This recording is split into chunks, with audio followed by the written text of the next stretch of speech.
However, there would always be the other side of the coin, as it brings effective decisions to every situation and may also overlook some of the significant areas that we should also consider in making choices.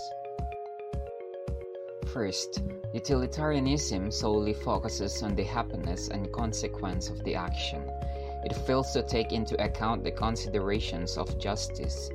Thus, even the vile evil actions can be acceptable if they generate much good and pleasure.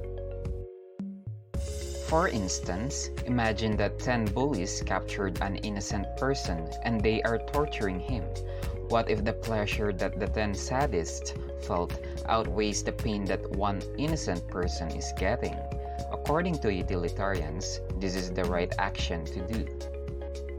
Also, utilitarianism is not practical when faced with quick moral choices. You don't have time to weigh it up with all the pleasure, pain, and people involved. And lastly, we cannot ever truly know if an action will generate the greatest good for the greatest number of people. For instance, if we will apply this dilemma for the people drowning, a utilitarian would say to save the 2 people over the 1.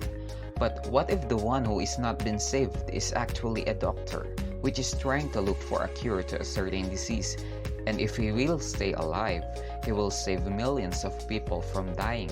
Surely saving him would result to greatest good. Then how about deontology? Suppose you are an employee and you learn that the CEO and the CFO of the company are joining hands to manipulate the company's financial statements. You have the choice to keep the truth and to not be involved, as it bears a lot of consequence for the company and the people working for it. But because you know that it is against the code of ethics and it is morally wrong to lie, you will voice out the truth to the authorities. This is where the concept of deontology applies. This framework uses a standard rule to determine if an act is considered permissible. Under this ethical tradition, an action is morally acceptable if and only if it is the right thing to do.